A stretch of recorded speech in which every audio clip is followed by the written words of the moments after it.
کیا قرآن پاک نے بتایا نہیں تھا کہ جب مصائب کے پہاڑ ٹوٹ رہے ہوں، جب خون بہایا جا رہا ہو، ظلم ہو رہا ہو، تو کیا کرنا ہے؟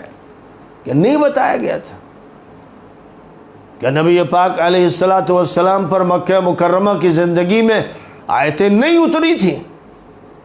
اور کیا سیرت النبی کا وہ روشن پہلو سامنے نہیں آ رہا تھا جس کو کتابوں میں مرتب کیا گیا اور جس کے درس دیے گئے؟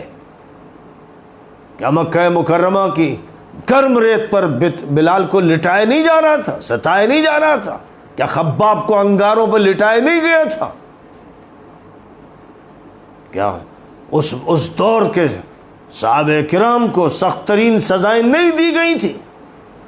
کیا بات تھی کہ جو عرب تھے، ان کی رگوں میں خون دوڑتا تھا، جو ایک چھوٹی بات کے لیے 40 سالہ جنگیں چھیڑتے تھے، کیا وجہ تھی کہ نبی جو خود سب سے بہادر تھے، سب سے جری تھے، سب سے طاقتور تھے، اور ان کے تیار کردہ افراد ایسے تھے کہ وہ 10 نہیں 100 سے نمٹ سکتے تھے، کیا وجہ تھی کہ نبی یہ کہتے تھے اصبروا، صبر کرو، کفوا ایدیکم، ہاتھ روکے رکھو؟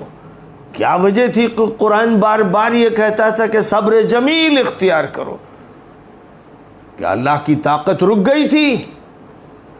کیا پیغمبر کے افراد کے پاس مقابلے کی طاقت نہیں تھی؟ لیکن کیا وجہ تھی کہ یہ فرمایا جا رہا تھا واصبر وما صبرک الا باللہ، صبر کرتے رہو اور اللہ کے سارے صبر کرو۔ ایک طرف یہ کہا جا رہا تھا اور نبی دیکھ رہے تھے جو کچھ عمار کے ساتھ ہو رہا تھا، جو یاسر کے ساتھ ہو رہا تھا، جو سمیہ کے ساتھ ہو رہا تھا، پہلی خاتون اسلام، جس خاتون اسلام کو مکے کے سب سے بڑے لیڈر نے براہ راست شہید کیا، بدترین مظالم دیکھتے ہوئے کہتے تھے صبراً یا آل یاسر فإن موعدکم الجنہ، اے یاسر کے خاندان کے لوگوں صبر کرو، جنت کا وعدہ ہے تم سے، جنت کا وعدہ ہے، حور و قصور کا وعدہ ہے، لیکن دنیا میں ذلیل رہنا ہے، پٹنا ہے، مرنا ہے۔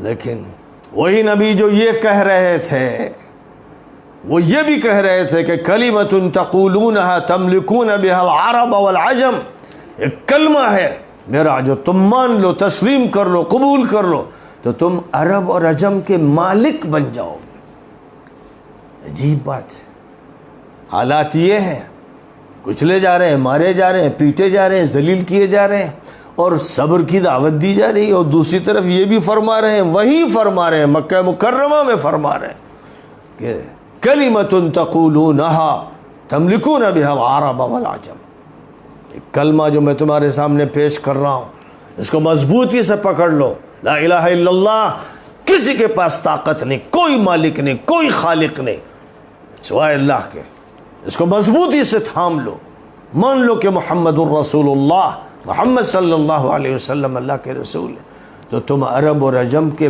مالک ہو جاؤ گے، صرف عرب کے نہیں، عجم کو بھی مالک ہو جاؤ گے۔ پھر کیا دنیا نے نہیں دیکھا کہ یہی قافلہ ہجرت پر مجبور ہوا اور اسی قافلے کو نصرت ملی؟ پھر دنیا نے ہجرت اور نصرت کے نظارے نہیں دیکھے کہ بدر میں انہی مجرموں کو خاک و خون میں لتھیڑ دیا گیا؟ پھر کیا نہیں دیکھا کہ خندق میں ان کی الائیڈ فورسز کو توڑ دیا گیا؟ پھر کیا نہیں دیکھا کہ حدیبیہ میں ان کو صلح پر مجبور ہونا پڑا؟ پھر کیا نہیں دیکھا کہ سن 8 میں مکہ مکرمہ کی فتح قدموں میں ڈال دی گئی؟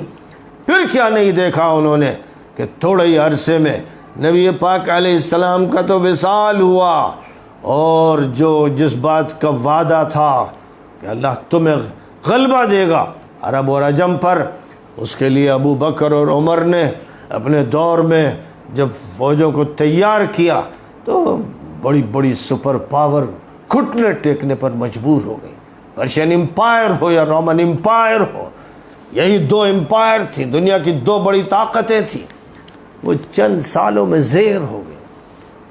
کیا نظام تھا یہ؟ کون سا جادو تھا؟ یہ جادو کہاں چلا گیا؟ یہ چھڑی کہاں چلی گئی؟ کہاں چلے گئے کلیم؟ آج مدرسے میں وہ عصا کیوں نہیں موجود ہے؟ وہ ید بیضا کیوں نہیں ہے؟